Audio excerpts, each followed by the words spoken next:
কিরে শালো শামসুল, কালকে তো আমাকে খুব বলছিলে ঝন্টুর ঝান শেষ, ঝন্টুর ঝান শেষ, বোকা চোদা। তা ঠিকই তো বলিস রে বাড়া।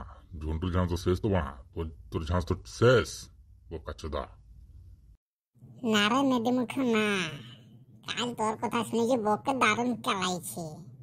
আর আমার ঝান শেষ বলতে পারবি না, ঝান আমার বেশ ভালোই আছে, দেখবে নাকি? দেখবি নাকি মানে? তোমাকে মারবি নাকি বোকাচোদা? হ্যাঁ সালো ঝন্টু, তোকে ন্যাংটা থেকে বড় হইতে দেখলি না, তোমাকে মারবি হারে।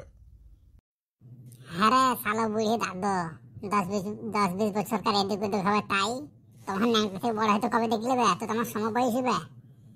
হ্যাঁ, হ্যাঁ সালো মাথা মোটা, 10 বছরকার এদিক ওদিক হলে পরে সমবয়সী হয় কি করবে? তুই সালো খাপাচোদা হয়ে গেলি নাকি রে?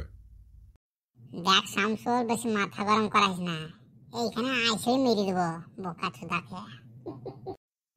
হে বাড়া তুই যা যা যা, বাড়ি যা বাড়ি যা, তোর মাথা খারাপ হয়ে গেছে, তুই বাড়ি যা বাড়ি যা, আরাম টারাম কর, তোর সাথে কালকে কথা হবে, ঠিক আছে?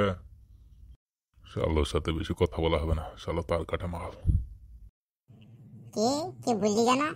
আরেকবার বল, শুনতে পেলে না ভালো করে। কিছু লয় ও কিছু লয়, বলছি কি তুই বাড়ি যা বাড়ি যা, আরাম কর, কাল কথা হবে তোর সাথে, আজই তোর মাথা গরম আছে। ঠিক আছে, তাই হবে, কালকেই দেখিস তাহলে ঝন্টুর ঝাঁঝ। আচ্ছা বেশ বেশ, যা এখন বাড়ি যা বাড়ি যা, চুপচাপ বাড়ি যা। শালো তার কাটা পালাইলে বাচ্চি।